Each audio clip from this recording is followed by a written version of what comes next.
que você sintonizou aqui, Rúbia Neri, Autofrequência.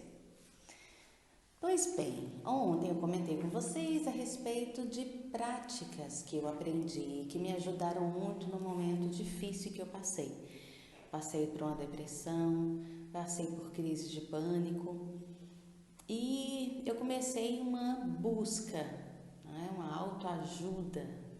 Sim, eu tinha terapeuta, tinha psicólogo, psiquiatra, tomei remédios também. Mas também, como eu disse ontem, não é só isso, né? É todo um ciclo de coisas, é todo um conteúdo, todo um conjunto de ajudas e principalmente a autoajuda, o querer melhorar, o sair, o querer se livrar desses sentimentos negativos. Porque vocês sabem, sentimentos negativos viram vício. Tem pessoas que são viciadas naquele sentimento. E é muito difícil sair dele, porque as pessoas se sentem amadas quando estão doentes, elas se sentem queridas quando elas estão em depressão, elas acham que é só dessa maneira que elas conseguem ser amadas e conseguir atenção. Então, quando a pessoa está nessa situação, é um pouco mais difícil, apesar que não existe nada impossível, mas ela se alimenta daquela situação. Mas quando nós estamos num momento que a gente quer assim, basta, chega, eu quero tomar um novo rumo da minha vida.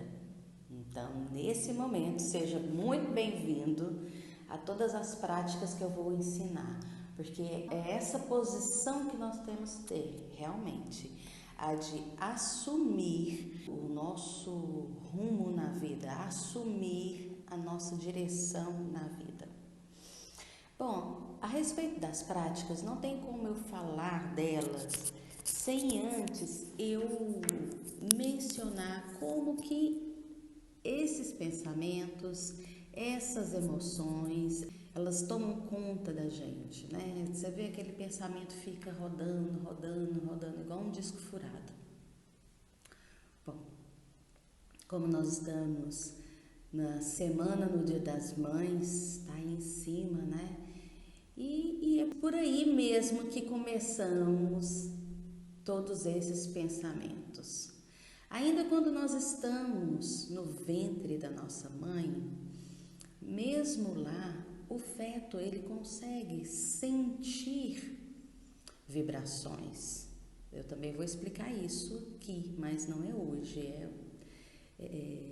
É um estudo bem grande a respeito de vibração, de frequência, como nós somos a energia.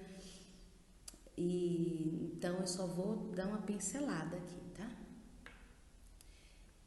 Então, dentro do ventre da nossa mãe, nós já sentimos aquelas vibrações boas e más, né? Então, se a mãe ela está muito preocupada com dinheiro, o bebê vai nascer, eu não tenho dinheiro, a criança já nasce com aquele sentimento, aquela preocupação, a minha vida em relação a dinheiro, né? Se a mãe está angustiada, também passa. E as palavras também têm vibrações. Então, elas passam também para aquela criança. Então, do 0 até os 7 anos, né, os estudiosos falam que até os 7 anos, mas às vezes até um pouco mais, né? Não tem como determinar uma data certa, mas é mais ou menos nessa base. Então, os pensamentos, os padrões de pensamentos são formados ali naquela criança. Todo o nosso sistema é basicamente assim. Por exemplo, nós não falamos para o nosso coração que ele tem que bater, ou para os nossos olhos que tem que piscar, ou para nenhum órgão. Todo o nosso sistema, ele é praticamente automático.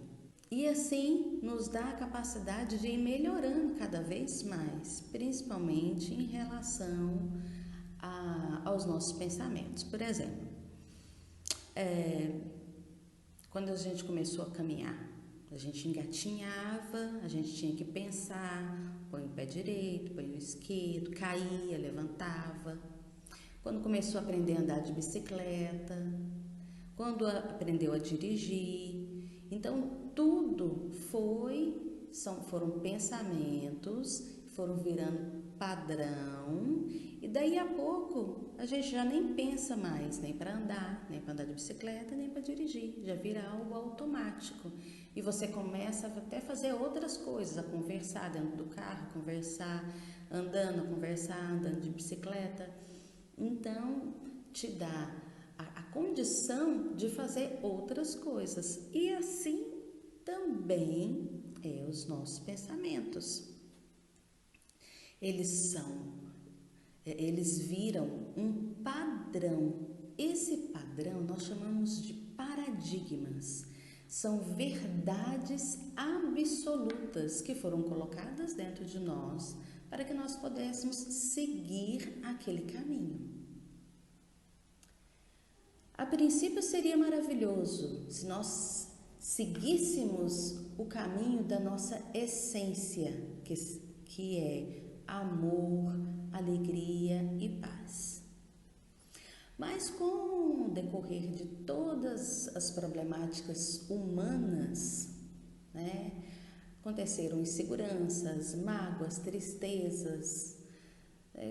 Imagina, tenho certeza que já deve ter conversado com sua mãe, com seu pai, todas as tristezas que eles já passaram na infância, e os pais deles também passaram, e os avós também passaram.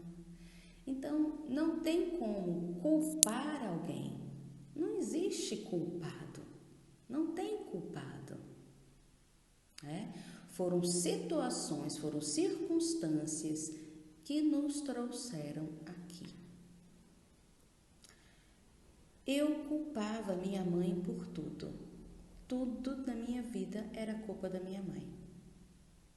Acho que até meu pai faleceu quando eu tinha 2 anos e minha mãe, com muito sacrifício, muita luta, ela conseguiu formar em enfermagem e com muita dificuldade ela conseguiu me criar, pagar a escola, pagar a minha faculdade. Mas mesmo assim, eu culpava a minha mãe. E com essas técnicas eu aprendi a assumir a responsabilidade da minha vida.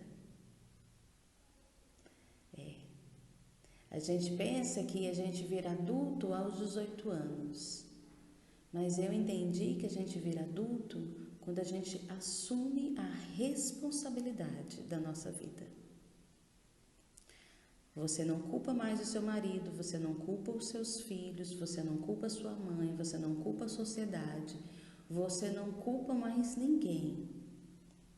Tudo bem, você está numa situação terrível, você caiu nessa situação. E agora? Não adianta a gente apontar o dedo. Igual a Adão. Adão, quando Deus chegou para ele falou assim: Deus, a mulher que você me deu. Ele não culpou a mulher, ele culpou Deus. E muitas vezes na nossa vida, nós culpamos Deus por toda a situação que nós estamos passando. Mas eu vou explicar para vocês mais na frente que nós somos responsáveis por essa situação. Por quê?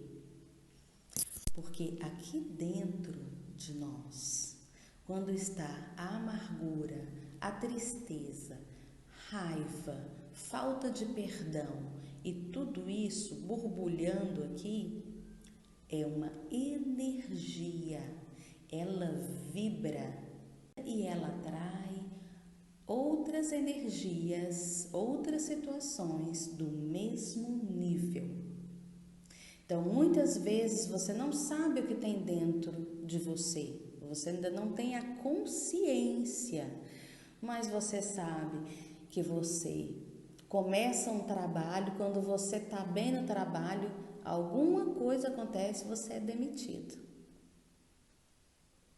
É porque às vezes, Lá quando você era criança, alguém falou: você não vai ser nada na vida, você não vai conseguir nada na vida. Então, o seu paradigma, o seu padrão, ele tem que andar conforme as verdades absolutas que estão dentro de você. Às vezes você não tem ideia disso.